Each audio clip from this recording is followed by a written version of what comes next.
Hello everyone. तो आज इस वीडियो में बात करेंगे कुछ इंपॉर्टेंट एग्जाम जो अदर देन नीट है। नीट के अलावा कुछ इंपॉर्टेंट एग्जाम जिसका फॉर्म आपको भरना चाहिए। आपको अगर कहीं पे लग रहा है जो प्रिपरेशन में कुछ कमी रह गया या किसी तरह का आपको किंतु परंतु है तो उस केस में इन सारे फॉर्म को आपको भर देना चाहिए। एक ऑप्शन ये भी रहेगा। तो और ये आप नीट एग्जामिनेशन के बाद भी कुछ फॉर्म को आप फिल कर सकते हो, कुछ फॉर्म पहले है, डेट आप देख सकते हो किसका कब लास्ट डेट है फॉर्म भरने का। तो हम स्टार्ट करते हैं, जो इंपॉर्टेंट एग्जामिनेशन है सबको करके हम डिस्कस करेंगे। तो सबसे पहला जो एग्जाम है वो IIT का है। ये आइजर के लिए एग्जाम होता है। किसके लिए एग्जाम होता है? तो आइजर करके एक इम्पोर्टेंट रिसर्च इंस्टीट्यूट है और काफी नामी है। यहाँ पे आप यहाँ से अगर ड्यूअल प्रोग्राम या इंटीग्रेटेड मास्टर डिग्री कर लिए और रिसर्च वगैरह यहाँ से बहुत अच्छे से कर सकते हो। तो इसका लास्ट डेट जो है 15 अप्रैल को, कल तक ही इस फॉर्म को भर सकते हो। लास्ट डेट फॉर्म फिलिंग का 15 अप्रैल है। जो एग्जाम जो है ये CBT मोड में होगा। कैसे होगा एग्जाम? CBT मोड में, और ये 25 मई को होगा। तो नीट एग्जामिनेशन के बाद एग्जाम होने वाला है और 20 दिन आपके पास समय है, तो अच्छे से इसको तैयारी भी कर सकते हो। कौन कौन दे सकता है एग्जाम? तो जिसका 12th हुआ 23 में, 24 में और 25 में। क्राइटेरिया क्या होना चाहिए? तो यहाँ पे PCM होना चाहिए या PCB होना चाहिए। 60% आपके पास होना चाहिए अगर आप जनरल और OBC हैं। अगर आप ST SC PW हैं तो यहाँ पे 5% का रिलैक्सेशन है। 55% में आपके पास होना चाहिए। तो इस केस में आप फॉर्म को फिल कर सकते हो। तो काफी इंपॉर्टेंट और रिनॉन्ड इंस्टीट्यूट है। इसका भी आप फॉर्म बहुत ज्यादा भरते हैं बच्चे, बहुत ज्यादा इसमें आप फॉर्म भरने लगे हैं। नेक्स्ट जो एग्जामिनेशन है नेक्स्ट, और ये किसके लिए है? तो ये नाइजर के लिए है। जिस तरह आइजर है उसी तरह नाइजर है। नाइजर भी बहुत अच्छे इंस्टीट्यूट है। यहाँ से आप क्या कर सकते हो? रिसर्च ओरिएंटेड चीजें यहाँ पे कर सकते हो। यहाँ से मास्टर्स कर सकते हो, मास्टर के बाद PhD कर सकते हो और रिसर्च कर सकते हो, इंटीग्रेटेड प्रोग्राम कर सकते हो। और इसका जो लास्ट डेट है 9 मई को इस फॉर्म को आप लास्ट फिल कर सकते हो।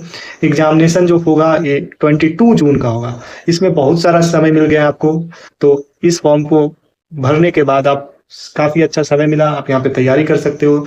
खास इसी को कौन कौन भर सकते हैं? तो 23, 24 और 25 में जो 12th बोर्ड दिए हैं वही बच्चे इस फॉर्म को फिल कर सकते हैं। और PCM PCB में 60% होना चाहिए। और अगर आप ST SC और PW से बिलोंग करते हो तो 55 में भी आप इस फॉर्म को फिल कर सकते हो। नेक्स्ट इंपॉर्टेंट है, ये एग्जाम काफी इंपॉर्टेंट है। एम्स BSc नर्सिंग और दूसरा है पैरामेडिकल। जो ये नर्सिंग वाला जो कोर्स है ये गर्ल्स कर सकते हैं, सिर्फ गर्ल्स कैंडिडेट के लिए है। सिर्फ गर्ल्स कैंडिडेट के लिए ये नर्सिंग वाला कोर्स है। पैरामेडिकल में बॉयज कर सकते हैं और गर्ल्स कर सकते हैं दोनों। तो BSc नर्सिंग सिर्फ गर्ल्स के लिए। यहाँ पे जो लास्ट डेट है इस फॉर्म को फिल करने का, ये 2 तरह का फॉर्म होता है। पहले आप बेसिक यहाँ पे रजिस्ट्रेशन करते हैं तो 7 मई को आप यहाँ पे फिल कर सकते हैं। और एग्जामिनेशन का जो डेट है ये 1 जून को है और ये नर्सिंग के लिए। और दूसरा यहाँ पे 28 जून को पैरामेडिकल कोर्सेज के लिए। पैरामेडिकल में गर्ल्स बॉयज दोनों दे सकते हैं, लेकिन नर्सिंग में सिर्फ गर्ल्स दे सकते हैं। नेक्स्ट एग्जाम जो है काफी अच्छा एग्जाम है, NAFAT। ये किसके लिए है?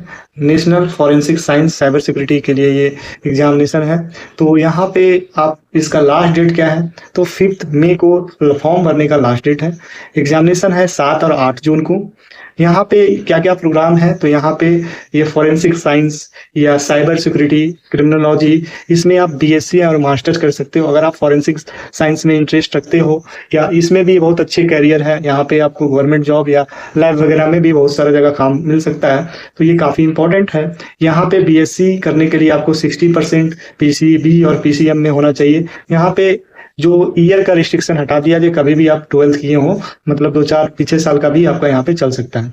यहाँ पे रिलैक्सेशन दिया हुआ है SC ST और PWD के लिए। तो इन सारे एग्जाम को आप भर सकते हो। कुछ एग्जाम नीट एग्जाम देने के बाद भर सकते हो।